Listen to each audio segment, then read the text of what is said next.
muraha gudaha ee Soomaaliland Cali Maxamed Waran Cabdi oo maanta shir jaraa'id ku qabtay xafiiskiisa magaalada Hargeysa ayaa shaaca ka qaaday in xukuumadda Soomaaliland ay lacagta shilin Soomaaliga ka mamnuucday in laga isticmaalo deegaamada gobolka Sanaag xilli maalintii shalay hadal uu ka jeediyay golaha guurtida oo la xiriiray lacagta shilin Soomaaliga oo deegaankaasi laga bedelaya uu ka abuuray dhulkaasi xasaasiyada waxaan halkan uga sheegayaa muxuu ahay bulshada reer Soomaaliland qaas ahaan gobolka Sanaag in lacagta kaliya imka laga ogol yahay gobolka Sanaag inay ka socoto ay tahay lacagta Soomaaliland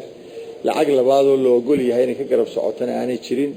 lacagtii hore giimbaarka ahayd ee dhaqaalaha dalkan iyo gobolka runtii naafaysay sida ay muxuu ahay loo mamnuucay mamnuuc tahay cid dambe oo ku shaqaysan kartaana ma jirto marka dadku inay sida u ogaadaan ayaan jecelahay aan uga baahiyo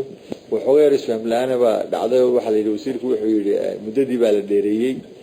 markaan muddadan ka hadlayay waxay ahayd in xawaaladayaasha ay ka bedelan karaan oo banku oo lacag ugu dhiibay si loo bedelo muxuu ahay dadku laga uga bedeshaan laakiin haba yaraatee lacag garab soconaysa oo la qaadan karaa ma jiro lacagta kaliya loo goliyay waa lacag Soomaaliland waxaan qabaa markay imka lacagta si wanaagsan wada hirgasho goboladaas oo dhan in dadka dhaqaalahoodu uu dib u soo kici doono hadii alle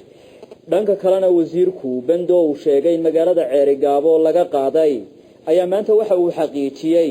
in bondoodaasi magaalada ay ka soconayso xilliyada dambe habeenkii si loo sugo amniga saacadaha dambe ninka xumaanta ama dambiiluhu uu ka faa'iideysan karo ciidamadu way ilaaliyaan laakiin dadku ilaa habeenkii inta hore oo dhan waa caadi waa lixda la xareyn jiray dadka bandoogu ahaa imika laakiin ma jirto laakiin ciidamadu digtoonaan fara badan saacadaha dambe way sameeyaan